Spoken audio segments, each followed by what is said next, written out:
Assalamualaikum warahmatullahi wabarakatuh. Semangat pagi dan anak-anak jangan lupa lakukan kebaikan di setiap waktu yang kalian punya. Pada kesempatan kali ini kita akan belajar tema 3, tokoh dan penemuan, subtema 1, penemu yang mengubah dunia, muatan bahasa Indonesia, teks eksplanasi. Agar belajar hari ini kita diberi kemudahan dan kelancaran, mari kita berdoa bersama-sama. Bismillahirrahmanirrahim. Pada pembelajaran kali ini kita akan belajar tentang pengertian teks eksplanasi, fungsi teks eksplanasi, bagian teks eksplanasi, dan contoh dari teks eksplanasi.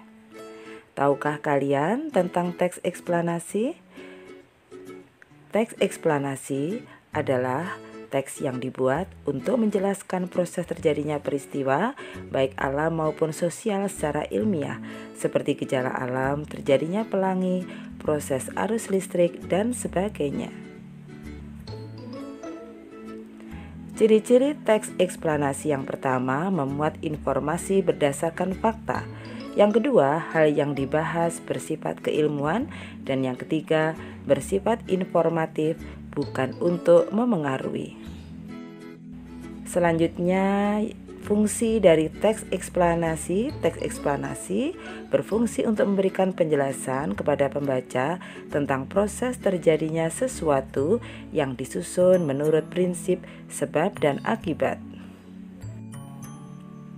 Bagian teks eksplanasi: yang pertama, pernyataan umum atau pembukaan. Yang kedua, deretan penjelas atau isi. Dan yang ketiga, interpretasi atau kesimpulan. Apa yang dimaksud dengan pernyataan umum? Pernyataan yang bersifat umum berisi gambaran singkat tentang apa yang akan diinformasikan atau dibicarakan. Deretan penjelas berisi urutan uraian tentang proses dari peristiwa yang terjadi dan dijelaskan secara bertahap atau berurutan. Dan interpretasi atau kesimpulan yang berisi pendapat singkat penulis tentang hal yang dibicarakan. Jadi prinsip dari teks eksplanasi adalah: yang pertama, bahwa memiliki struktur pernyataan umum, deretan penjelas, dan interpretasi. Memuat informasi yang bersifat faktual, sehingga menggunakan kata tanya, mengapa atau why, dan bagaimana atau how. Karena prinsip dari teks eksplanasi adalah hubungan sebab akibat. Bagaimana cara menemukan informasi dalam teks eksplanasi? Perhatikan bacaan berikut. Thomas Alva Edison, sang penemu bola lampu pijar. Pernahkah terbayang olehmu hidup tanpa penerangan? Setelah matahari terbenam, tentu akan sulit melakukan kegiatan di luar rumah karena lingkungan yang gelap gulita. Kegiatan di dalam rumah mungkin juga terbatas. Kita perlu mensyukuri salah satu penemuan besar yang mengubah dunia, penemuan bola lampu pijar oleh Thomas Alva Edison. Di paragraf pertama ini memuat topik masalah. Apa yang dibahas? Penemuan bola lampu pijar oleh Thomas Alva Edison. Inilah yang disebut dengan pernyataan umum. Kemudian yang kedua, Thomas Alva Edison lahir di Milan, Ohio pada tanggal 11 Februari 1847. Ia tidak pernah menyelesaikan pendidikan resmi di sekolah. Ia hanya sempat bersekolah selama 3 bulan. Edison diajarkan oleh ibunya di rumah. Walaupun tidak mengikuti pendidikan formal, terlihat bahwa Edison memiliki rasa ingin tahu yang sangat tinggi. Di usia 11 tahun, Edison sudah dapat membuat telegraf sederhana. Di usia 12 tahun, ia memanfaatkan waktu luangnya untuk membaca literatur dan melakukan berbagai percobaan. Pada tahun 1861, ia dapat mencetak koran terbitannya Weekly Herald laris terjual.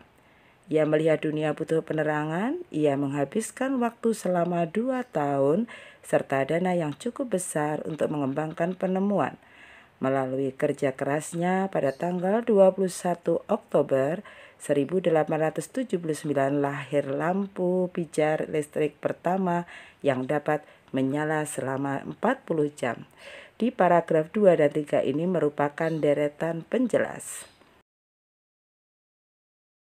Di paragraf kedua, siapakah Thomas Alva Edison? Thomas Alva Edison adalah seseorang yang lahir di Milan, Ohio pada tanggal 11 Februari 1847.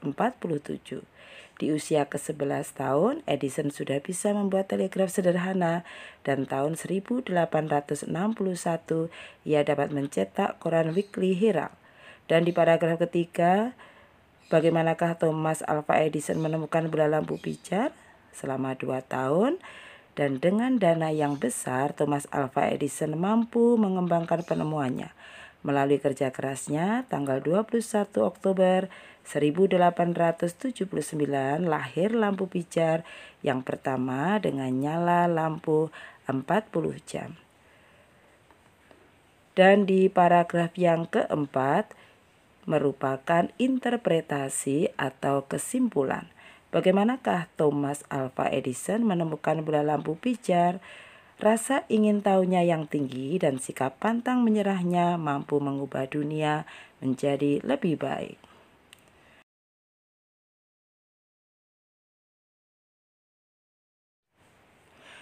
Setelah membaca tentunya kalian bisa menemukan informasi dalam teks eksplanasi. Hal-hal yang perlu dilakukan agar dapat menemukan informasi dalam teks eksplanasi adalah 1.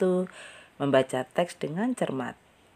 Karena dengan cermat membaca, kita akan menemukan banyak informasi dari bacaan atau hal yang disampaikan.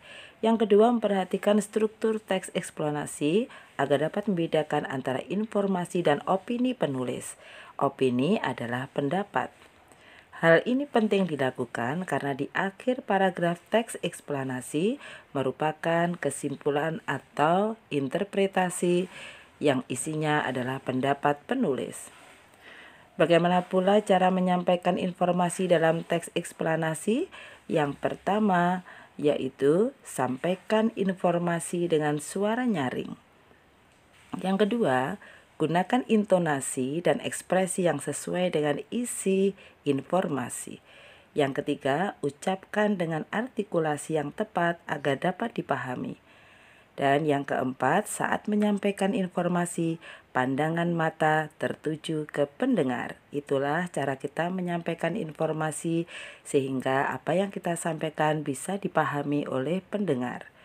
Selanjutnya, cara mengidentifikasi teks eksplanasi. 1. Perhatikan struktur teks eksplanasi, mulai pernyataan umum, deretan penjelas, dan interpretasi.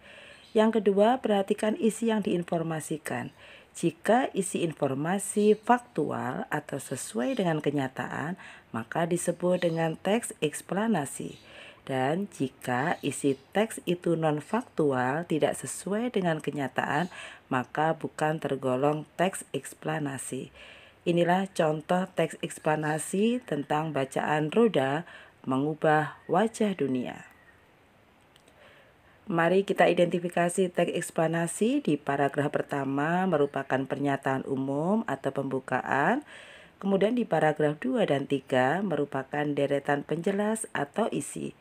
Dan yang di paragraf 4 merupakan interpretasi atau kesimpulan. Mudah bukan anak-anak untuk mengidentifikasi teks eksplanasi? Demikian pembelajaran kita hari ini. Tentu kalian sudah memahami bagaimana teks eksplanasi itu, apa arti, ciri, dan tentunya struktur teks eksplanasi.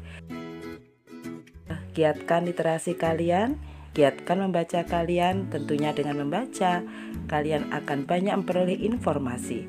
Semakin banyak informasi yang kalian peroleh, maka semakin menambah khasanah ilmu anak-anak. Nah anak-anak, agar manfaat pembelajaran hari ini, kita akhirnya baca alhamdulillah bersama-sama. Alhamdulillahirabbil alamin. Terima kasih sudah menyaksikan video hari ini dan kita akan bertemu pada video pembelajaran selanjutnya. Assalamualaikum warahmatullahi wabarakatuh.